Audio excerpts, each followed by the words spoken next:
জন্য জামা কিনলেন 2000 টাকা দিয়ে, আপনার বাড়ির কাজের ছেলের জন্য, আপনার বাড়ির গেটের দারোয়ানের জন্য আপনি একটি জামা কিনতে খুঁজছেন মাওনা চৌরাস্তার ফুটপাতে, আপনার রুচি কেন এত নিচে? আপনার রুচি কেন এত নিচে? আপনি তো একটা মুসলিমই না। আপনি আগে মুসলিম হন, পরে ইবাদত করুন। আগে মুসলিম হন, পরে ইবাদত করুন, তাহলে না আপনার ইবাদত কবুল হবে। আপনার এই নীতি পাল্টাতে হবে 3 মিনিটের ভিতরে। যদি নিজেকে মুসলিম হিসেবে দাবি করেন, এই নীতি যদি আপনার নিকট থাকে যে নিজের জন্য জামা কিনবো 500 টাকা দিয়ে, আমার বাড়ির দারোয়ানের জন্য জামা কিনবো 200 টাকা দিয়ে, এটা কোনোদিন হতে পারে না। আপনার জন্য ব্র্যান্ডের জামা কিনবেন, আপনার বাড়ির দারোয়ানের জন্য জামা কিনবেন আপনি 550 টাকা দিয়ে, 300 টাকা দিয়ে, তা হবে না। ওর জন্য ব্র্যান্ডের জামা কিনতে হবে। যদি আপনি নিজেকে মুসলিম দাবি করুন, যদি পূর্ণ মুসলিম হতে চান, কারণ আল্লাহ রাসূলের আদেশ বক্তব্য করাই হতে পারে। আমি দলিল দিয়েই কথা বলছি, বক্তব্য খালে যাবে না জলে যাবে না আপনার গা ছিঁড়ে যাবে তা আমার দেখার বিষয় না। বক্তব্য দেওয়ার গতি দিচ্ছি, বক্তব্য যেদিক বলে সেদিক যাক, দলিল এবং হাদিস অনুবাদ ঠিকঠাক নিয়েছে, আর কিছু লাগবে না। ওয়ালা কাসরাতি দুহিকা ফাইন্না কাসরাতি দুহিকা তুমিতুল কলব। আল্লাহর নবী সাল্লাল্লাহু আলাইহি ওয়াসাল্লাম 5 নম্বরে উপদেশ পেশ করলেন, অধিক হাসবে না। কেন না? অধিক হাসি অন্তরকে মেরে ফেলা। ওয়ালা কাসরাতি দুহিকা ফাইন্না কাসরাতি দুহিকা তুমিতুল কলব। আল্লাহ নবী সাল্লাল্লাহু আলাইহি ওয়াসাল্লাম বললেন অধিক হাসবে না, কেন না অধিক হাসি অন্তরকে মেরে ফেলা।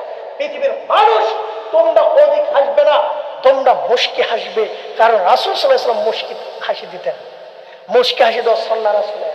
আর আপনি হট্ট করে হাসি মারেন, হট্ট করে হাসি দেওয়ার বিধান কোরআন সুন্নাহর কোথাও নেই, ইসলাম ধর্মের কোথাও নেই। আপনাকে কে দিলেন শরীয়ত?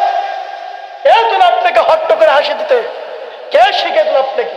এই সবগুলো হলে ইহুদিদের চক্রান্ত, মুসলিমকে ধাবিত করার জন্য, মুসলিমকে পরকালকে সরিয়ে দেওয়ার জন্য পরকালের রাস্তা থেকে। সবসময় হাসি দেবেন মুশকি হাসি। আল্লাহ রাসূল যেন দিতেন হাসির মাঝেও যেন ভালোবাসা থাকে, হাসির মাঝেও যেন ভালোবাসা থাকে। আল্লাহ রাসূল যখন মুশকি হাসতেন, হাসির মাঝে ভালোবাসা থাকতো, কথার মাঝে আল্লাহ রাসূলের ভালোবাসা থাকতো। আবার যখন আল্লাহ রাসূল সাল্লাল্লাহু আলাইহি ওয়াসাল্লাম এরকম পার্লামেন্টে দাঁড়াতেন, তখন তার চোখ দুটি লাল হয়ে যেত, কণ্ঠের আওয়াজ মোটা হয়ে যেত, বক্তব্য খুব গরম সুরে দিতেন আল্লাহ রাসূল। তাই যারা হক কথা বলে তাদের বক্তব্য সময় দেখবেন কণ্ঠ মোটা হয়ে যায়। মাইক কোনো সাউন্ড আপনি যতই কমান না কেন, এদের কণ্ঠ মোটা হয়ে যায়, এদের চক্ষু লাল হয়ে যায়, তারা হক কথা বলে। এটা আমি লক্ষ্য করে দেখেছি বিভিন্ন আলেমকে, আপনিও দেখতে পারেন। এরপরে আসুন, যে কথা আপনাকে বোঝাতে চাচ্ছিলাম, আল্লাহর নবী সাল্লাল্লাহু আলাইহি ওয়াসাল্লাম দুনিয়ার সম্পর্কে একটি জ্বলন্ত হাদিস পেশ করা হোক। আল্লাহর নবী বললেন গোটা দুনিয়া সম্পর্কে, দুনিয়াটা আল্লাহর নিকট 5 পয়সা মূল্য নেই, তার প্রমাণ আপনাকে আমি দেই। হাদিস আহমদ মিশকাত, হাদিস নাম্বার 5177। আল্লাহ নবী সাল্লাল্লাহু আলাইহি ওয়াসাল্লাম বললেন, আন সাহল ইবনে সাদ রাদিয়াল্লাহু তাআলা আনহু, সাহল ইবনে সাদ রাদিয়াল্লাহু তাআলা আনহু থেকে বর্ণিত, قال قال رسول الله صلى الله عليه وسلم, রাসূল সাল্লাল্লাহু আলাইহি ওয়াসাল্লাম বললেন, লাউ কানাতিদ দুনিয়া তাদিলু ইনদাল্লাহি জানাহু বাউদাতান মা সাকা কাফিরুন মা সাকা কাফিরুন মিনহু শুরবা। আল্লাহর নবী সাল্লাল্লাহু আলাইহি ওয়াসাল্লাম বললেন, যদি দুনিয়ার মূল্য আল্লাহর কাছে মাছির একটি পাকার সমমূল্য হতো, তাহলে তিনি কোন কাফেরকে এক ঢুক পানি পান করতে দিতেন না। লাউ কানাতিত তাদিলু ইনদাল্লাহি জানাহু। আল্লাহ নবী সাল্লাল্লাহু আলাইহি ওয়াসাল্লাম বললেন, যদি দুনিয়ার মূল্য আল্লাহ সুবহানাহু ওয়া তাআলার নিকট মাছির একটি পাকার সমমূল্য হতো। কিসের মূল্য? মাছির একটি পাকা। মাছির একটি পাখা যদি মাছির না থাকে, মাছির 2টি পাখা থেকে যদি একটি পাখা ভেঙে দেওয়া হয়, মাছি উড়াল দিতে পারবে না। যদি মাছির 2টি পাখা থেকে একটি মাছি উড়াল দিতে পারবে না। এই মাছির পাকা শুধু মাছির নিকট দাম আছে, আমার আপনার নিকট দাম আছে? হ্যাঁ বলেন, দাম আছে নাই? আমার আপনার নিকট দাম নাই, কিন্তু মাছির নিকট তার পাকার মূল্য বিরাট। বিরাট কেন? ওই পাকা ছাড়া সে অচল, ওই পাকা ছাড়া সে চলতে পারবে না, অচল পঙ্গু। এক কথায় আমার আপনার দুটি পা আছে, একটি পা এখন অ্যাক্সিডেন্টে বা আল্লাহর পক্ষ থেকে যে কোনো আযাবে দুর্ঘটনার সম্মুখীন হলো, আল্লাহর পক্ষ থেকে বিপদ তো আল্লাহর পক্ষ থেকে আসে, ভালো জিনিস আল্লাহর পক্ষ থেকে আসে। এখন আল্লাহ না করুক দুর্ঘটনা আমার আপনার একটি পা চলে গেল, তখন আমি আপনি যেরকম এই পায়ের নিয়ামত পা না থাকলে বুঝবো, ঠিক তেমনি ভাবে এই মাছি তার পাকা না থাকলে সে বুঝতে পারে তার পাখার মূল্যটা কত। আর এই দুনিয়া আল্লাহর নিকট এই মাছির পাকার সমান মূল্য না করছে।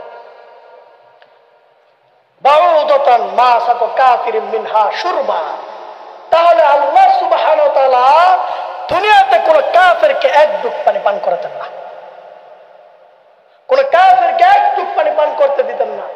যে সমস্ত মানুষেরা পৃথিবীর জমিনে আল্লাহর ইবাদত করে না, যে সমস্ত মুসলিমেরা নিজেকে মুসলিম দাবি করে, বাপ ছিল মুসলিম তাই বাপের উরস থেকে মায়ের গর্ভে এসে পৃথিবীর জমিনে এসেছি তাই আমি নিজেকে মুসলিম দাবি করি, দাদা ছিল মুসলিম তাই বাপ ছিল মুসলিম, আমিও নিজেকে মুসলিম দাবি করি।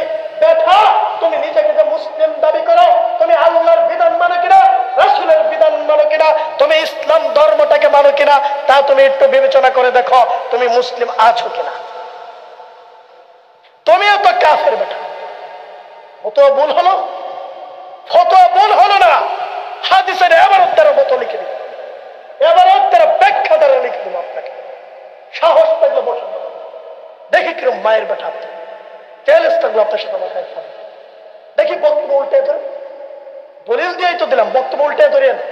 2 জুমা পরে আবার আপনার সাথে সাক্ষাৎ হবে ইনশাআল্লাহ। বক্তব্য উল্টে ধরেন, দেখি আপনি নিয়ে আসিয়েন লিখিত করে। যদি যারা ইবাদত করে না আল্লাহর বিধানকে মানে না, এরা কাফের। এক কথায় কোরআন হাদিসের ভাষ্য অনুযায়ী ইসলামের এবং আল্লাহ তার রাসূলের একটা বিধানকে অমান্য করলে ওই ব্যক্তি করে দেন মুসলিম, ফাসিক হয়ে যায়, ইসলামটা খারিজ হয়ে যায়। এক কথায় মানে ও মুসলিমের পরিণত হয়ে যায়, খারিজ। এক কথা ইসলাম অমান্য করে, তাহলে আমরা তো হাজার বিধান অমান্য করি। তাহলে আমরা যদি যে পাপ করি, এই পাপের যদি শাস্তি আল্লাহ দিত, তাহলে পৃথিবীর জমিনে আমরা কেউ এক ডুব পানি খেতে পারতাম না। আল্লাহর দয়া আমাদের প্রতি, আল্লাহ আমাদের প্রতি দয়া করেছেন, ভালোবাসায় আমরা যারা আল্লাহর ইবাদত করি না, তারা পৃথিবীর জমিনে শ্বাস নিঃশ্বাস নিতেছি, খাওয়া দাওয়া করতেছি, পৃথিবীর জমিনে চলতেছি, যেভাবে মন চাইছে সেইভাবে চলছে। কাফের চলছে, আপনিও চলছেন, কাফের চলছে, আপনিও চলছেন, ইমানদারও চলছে, বেঈমানও চলছে, ইমানদারও চলছে, বেঈমানও চলছে। তাহলে আসুন দুনিয়ার একটি চিত্র আপনার নিকট উঠে দেওয়া হবে হাদিস দ্বারা। হাদিস কি পাবেন আহমদ মিশকাত ইবনে মাজাহ, আহমদ মিশকাত ইবনে মাজাহ হাদিস নাম্বার 5174, 5174। আল্লাহ নবী সাল্লাল্লাহু আলাইহি ওয়াসাল্লাম বললেন, আল্লাহর নবী সাল্লাল্লাহু আলাইহি ওয়াসাল্লাম বললেন না 5172, 74 এর পরে আরেকটি হাদিস, 5টি উদাহরণ ব্যাপারে আরেকটি আছে ওইটা। 5172 হাদিস কিতাব এইগুলো। আচ্ছা আসেন। عن أبي هريرة رضي الله تعالى عنه قال قال النبي صلى الله عليه وسلم, আবু হুরায়রা রাদিয়াল্লাহু তাআলা থেকে বর্ণিত, আল্লাহর নবী সাল্লাল্লাহু আলাইহি ওয়াসাল্লাম বলেছেন, قال الله عز وجل يا ابن آدم تفرق لعبادتي। আল্লাহর নবী সাল্লাল্লাহু আলাইহি ওয়াসাল্লাম বললেন এবং আল্লাহ তাআলা বললেন, এই হাদিসটাকে হাদিসে কুদসি বলে। কি বলা হয়?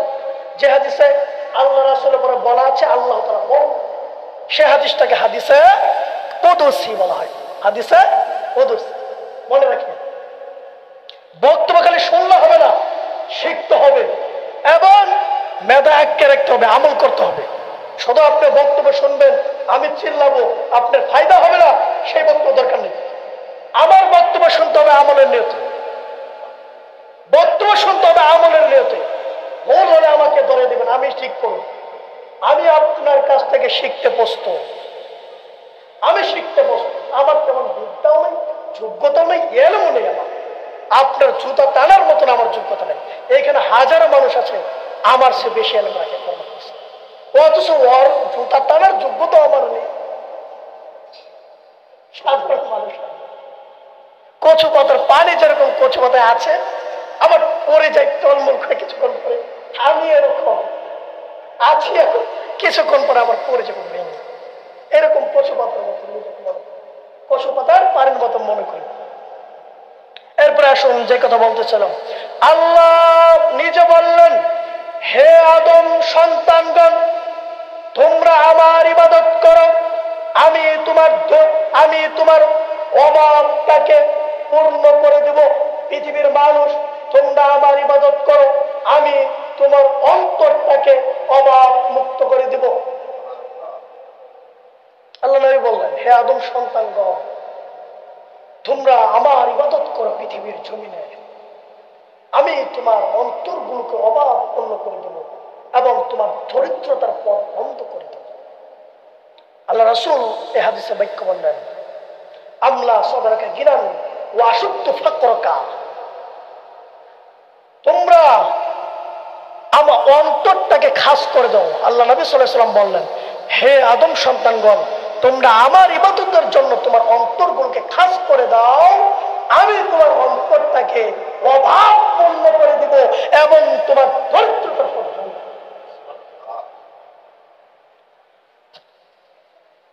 এরপরের বাক্য যেটা বললেন হাদিসের দ্বিতীয় বাক্য, আল্লাহ রাসূল সাল্লাল্লাহু আলাইহি ওয়াসাল্লাম, আমলা সাদাকা গিরান ওয়া আশুদ্ধ ফাকরকা ওয়া ইল্লা তাফআল ফালা তুয়াদাকা শুগলান ওয়ালাম আশুদ্ধ ফাকরকা। আল্লাহর নবী সাল্লাল্লাহু আলাইহি ওয়াসাল্লাম বললেন, আর যদি তা না করো তাহলে আমি তোমার হাতকে দুনিয়ার ব্যস্ততায় পূর্ণ করে দেব এবং তোমার অভাব মেটাবো না। সোজা আল্লাহর পক্ষ থেকে ঘোষণা, আল্লাহর নবীর পক্ষ থেকে আছে, আল্লাহর পক্ষ থেকে স্বয়ং ঘোষণা। এই জন্য আল্লাহর নবী এই কথা বলছেন এবং আল্লাহ নিজে বলে দিয়েছেন, হে আদম সন্তান, পৃথিবীর জমিনে আমি রবের ইবাদত করার জন্য, আমি মালিকের ইবাদত করার জন্য তোমার অন্তরটাকে খালি করে নাও, খাস করো, অন্তরটাকে পরিষ্কার করো। তাহলে আমি কি করব? তোমার অভাব মিটিয়ে দিই, তোমার অন্তরের দরিদ্রতার ভয় যেটা আছে সেটা আমি কেটে দেব, সেটা দূর করে দিব। এইটাই বুঝিয়েছে, সাবরিল ভাষা গেলে এইটাই বোঝায়। এরপরে আর যদি তা না করো তাহলে তুমি যদি আমার ইবাদত না করো, তাহলে খালি যদি শুধু দুনিয়ায় নিয়ে থাকো, তাহলে আমি তোমার হাতকে দুনিয়ার ব্যস্ততে পূর্ণ করে দেব, তোমার হাতকে দুনিয়াতে দামে রাখবো, পরকালের জন্য আর তোমাকে খাবো, আর তোমার অভাব আমি মিটাবো না। তুমি পৃথিবীর জন্য খালি করো টাকা টাকা, বাড়ি বাড়ি, গাড়ি গাড়ি, নারী নারী, ছেলে বিদেশে যাবে, এইটা আমেরিকা পাঠাতে হবে, লন্ডনে পাঠাতে হবে, বিসিএস ক্যাডার বানাতে হবে, ইঞ্জিনিয়ার বানাতে হবে, ডক্টর বানাতে হবে। এই চিন্তা নেই, খালি দুনিয়ার পিছনে খালি টাকা কামাও, পরকালকে কোনো পুঁজি করলো না। তিলকা দারুল আখিরাতু নাজআলুহা লিল্লাযীনা লা ইউরিদুনা উলুওয়ান ফিল আরদি ওয়ালা ফাসাদা ওয়াল আকিবাতু লিল মুত্তাকিন। আর ওই আখিরাতের গর্ত আমি তাদের জন্য খাস করে দেব যারা পৃথিবীতে নিজের বরকত চায় না, ওয়ালা ফাসাদা, এবং যারা ফাসাদ সৃষ্টি করতে চায় না, ওয়াল আকিবাতু লিল মুত্তাকিন, পরকালে ভালো সবকিছু মুত্তাকিনদের জন্য রয়েছে। সরাসরি 28 নম্বর সূরা কাসাস আয়াত নম্বর 88 সরাসরি উল্লেখ আল্লাহ। খালি যদি শুধু দুনিয়াকে নিয়ে পড়ে থাকেন তা তো হবে না, দুনিয়াকে ছেড়ে দিয়ে আল্লাহর কাজ করতে হবে। আবার আমি এটাও বলি না দুনিয়াকে আপনি বাদ দিয়ে দেন, চিন্তা না। দুনিয়াতে চলতে গেলে দুনিয়ার কিছু নিজাম আছে, দুনিয়ার কিছু চলার জন্য নিজাম আছে, সেগুলো মেনে চলতে হবে। কিরকম নিজাম? আমাকে আপনাকে বেঁচে থাকার জন্য রোজগার করতে হবে, ইনকাম করতে হবে।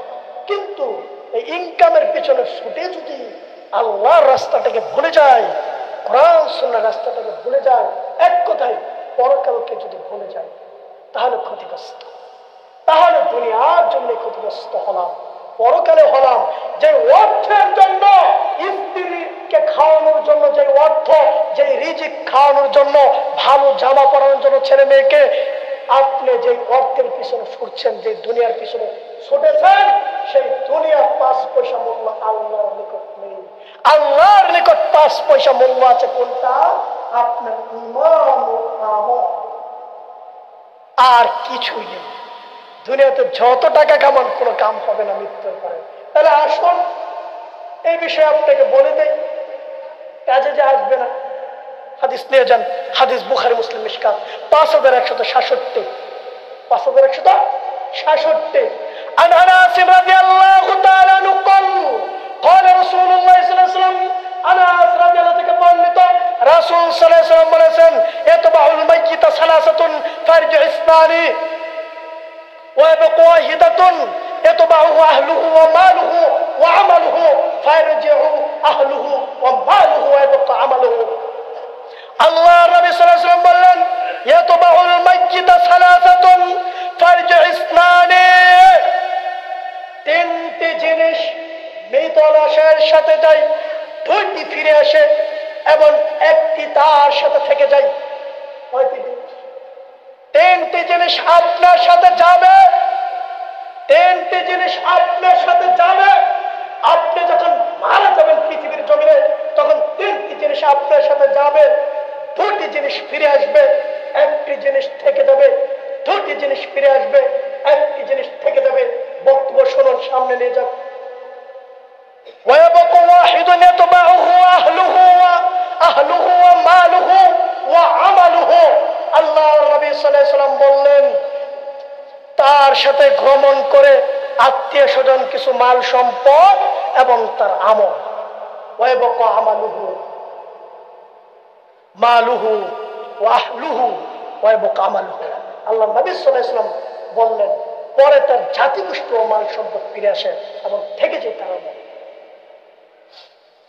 ঝলন্ত প্রমাণ হাদিস দ্বারা। আল্লাহর নবী বললেন, পৃথিবীর মানুষ, তুমি যখন মারা যাবে, তোমার সাথে তোমাকে যখন কবরে নিয়ে যাওয়া হবে, যখন তোমাকে জানাজার করার জন্য নিয়ে যাওয়া হবে, যখন তোমাকে কবরস্থ করার জন্য কবরস্থানে নিয়ে যাওয়া হবে, তখন তোমার সাথে ভ্রমণ করবে তোমার অর্থ সম্পদ, আত্মীয় স্বজন। এরপরে সবগুলো ফিরে আসবে, থেকে যাবে শুধু একটি জিনিস, সেটা তোমার আমল, সেটা তোমার আমল। ভেবে নেন আপনি কি করলেন পৃথিবীর জমিনে। এত অর্থ, এত টাকা, কোনো কিছুই আপনার সাথে গেল না। তাহলে এই টাকা দিয়ে কি হবে আপনার? এই অর্থ দিয়ে কি হবে আপনার?